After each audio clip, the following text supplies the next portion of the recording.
An artifact-focused mill commander in the colours of Emery, Osgear and Goblin Welder? Sign me up.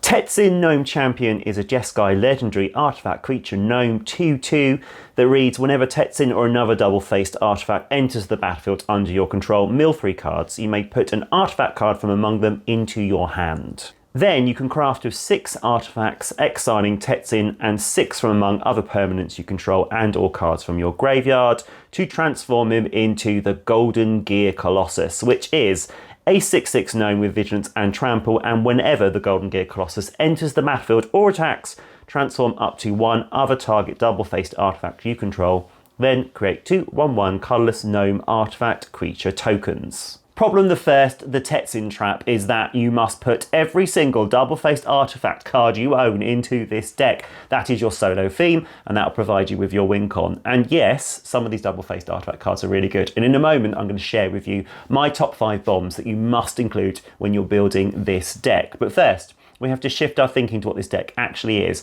These double-faced artifact cards are your value engines that help you with a deck which is about milling and crafting and producing a huge token artifact creature swarm and ending with a win con around animating those artifacts. Problem the second is that double-faced artifact cards aren't doing the same thing. There's no unifying theme, so that makes for a very inconsistent deck, so we have to choose the best ones and build synergies around them. Here are the top 5 double-faced artifact cards you might like to consider for your Tetzin build, including 2 honourable mentions. Honourable mention 1, Chalice of Life, unlikely outside of a dedicated life gain deck to be able to transform to Chalice of Death, but Tetzin can help out with that, and then you've got a loaded gun pointed at the next person who attacks you, looks at you funny, or asks if you want to pay the 1.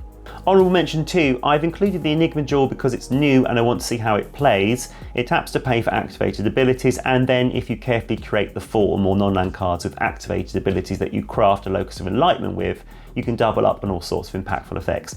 I'm not saying that 10 mana and a bunch of resources makes this card good, but if you think about what it's actually doing, if we're milling cards into the graveyard and they've got activated abilities, the Enigma Jewel becomes a card that says reanimate activated abilities of cards in the graveyard. And when you think about that in that way, it starts to look a bit rosier. Azor's Gateway. Many of these cards have been chosen because Tetzin lets you cheat the flip on cards with prohibitive transform costs, and Azor's Gateway has one of the most prohibitive for good reason. Exile 5 different cards with 5 different mana values, transforming into the Sanctum of the Sun, which taps to add X mana of any one colour equal to your life total. Apart from being able to pay for any card or ability whenever we want, we could put the mana through Urza to play the top card of our library for free multiple times, or fuel a delete big enough to kill all players with less life. Brass's Tunnel Grinder, it ETBs, letting us discard cards and draw that number +1, which may also net us 1 of 3 ball counters we need to transform to Cutland the Searing Rift, as discarding a permanent counts as descending. Also note, in a deck with Graveyard Recursion, courtesy of Osgear, Goblin Welder, and one of our win cons, Dance of the Manse, being able to pitch cards to the graveyard is very useful. But the main event here is the back of the card, where it lets us discover X when we pay for a permanent spell with this legendary land. Golden Guardian, a 4/4 golem with an activated fight ability. When he picks a fight and bites it, he transforms into Gold Forged Garrison, a land that takes the ouch out of Ancient Tomb with a tap for 2 mana, no drawback, and the ability to produce an army of 4/4 artifact golems. Artifact tokens pull double duty in this deck, Crash and Smash alongside Urza Prince of Krug, Illustrious Wanderglyph and Cyberdrive Awakener, but also because artifact tokens can be used to pay for craft costs. Master's Guide Mural. ETBs with a 4/4 golem and has a super expensive craft cost. I would prefer to avoid paying and get to flipping into Master's Manufactory using Tetzin. The Manufactory gives us a tap ability to make more golems, as long as another artifact entered that turn, more golems for our token army. I descend into the depths of the internet to craft these deck deep dives, so if you'd like to discover more deck lists and gameplay on the channel, please consider subscribing. Thank you. Thousand Moons Smithy. More token fodder with an ETB creating a gnome soldier with power and toughness equal to the number of artifacts and creatures we control.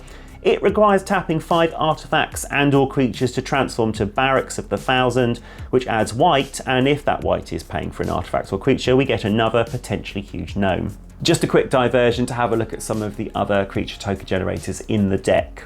As well as our commander in Golden Gear mode, creating 2 gnomes every time he attacks, we have Efficient Construction, 2 versions of Saheeli, Urza's Saga, Urza Lord High Artificer, the reverse of Clay-Fired Bricks, Cosmian Kiln, which is also an Anthem, and Mirrodin Besieged, which is also a win-con. Here are a couple of extra cards we can stamp with the word win-con. The Antiquities War and Rise and Shine to make use of all the following artifacts in the category win-cons and ramp and mana.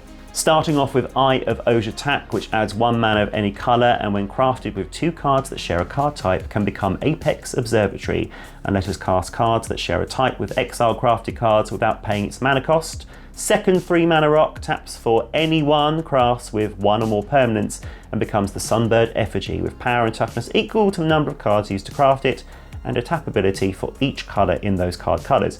In our deck that's red, white and blue, so it has a ceiling of tap.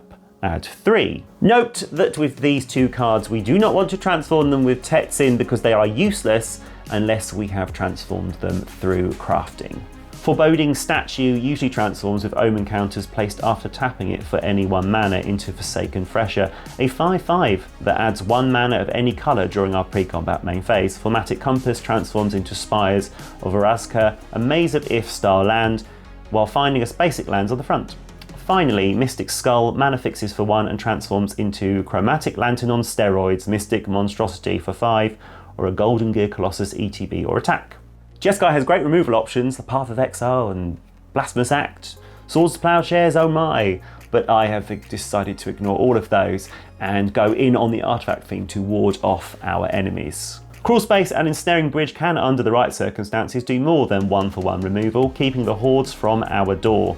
Bajorna Nightfall Alchemist has plenty of artifact fodder to pick off smaller creatures and goad the larger, and the goad keeps goading with Bloodthirsty Blade, making creatures swing in another direction. 3 craftable double-faced artifacts provide synergy and removal. Spring-loaded Sawblade deals 5 damage to a tapped creature. Unstable Glyph Bridge destroys all creatures except a lowly power 2 or less creature we choose for each player. And Braided Net can tap another target non-land permanent, shutting off its activated abilities. After crafting these artifacts, we gain a 5/5 vehicle with crew 1 that can become an artifact creature, a 5/3 golem that asks opponents to choose between combat and spells, itself being a type of removal, and Braided Quaipu with a powerful draw ability, drawing 1 card for each artifact we control and putting itself back in the library. Orbs of Warding gives us hexproof and reduces damage, and Dusk Rose Reliquary exiles artifacts and creatures until it leaves the battlefield. Incubate cards create double-faced artifacts that Tetzin can flip. Edish Norn gives us protection in the front and a token army party on the back, with a handy-dandy board wipe that leaves our artifacts alone. Corruption of Tawaushi allows us to draw cards when something transforms, like an incubator token, and other double-faced artifacts. And Chrome Host Seed Shark thrives in a deck that is filled with non-creature spells. The draw options features new card Ackle Packle, which triggers from artifacts entering once per turn, letting us look at the top 2, surveil 1, and move the other to hand. We do like cards in the graveyard in this deck. 3 more double-faced artifacts, Treasure Map, Scrying on the front, the Overflowing Well, filling the graveyard and drawing us 2, and Matzalantil, the Great Door, also drawing and putting stuff in the graveyard, which is all perfect for Emery and the Goblin Welder and Osgir to reanimate. The graveyard really is an extension of our hand. Pray it does not get wiped. On the back of these cards, a triplet of lands, Treasure Cove to draw us cards, the Myriad Pools turning permanents we control into a copy of the permanent spell we cast with the Myriad Pools until end of turn, and the Core adding X mana equal to the number of permanents we have in the graveyard. There's more protection in the deck, and there's more double-faced artifacts that are just there to be crafting materials, so check that deck list out in the description. Tetzin and my previous deck tech commander, Sovereign Okinec, made it into my top 10 commanders from the Lost Caverns of Ixalan. I made a video about it, and you can enjoy that video on the channel right now. If you enjoyed this video today, this humble free content, a like and subscribe would mean the world to me. Enjoy the rest of your adventures, the spelunking among the caves, the caverns of Ixalan, and come back and see me soon, please. Until then, I have been Lee, and this has been MTG Specs.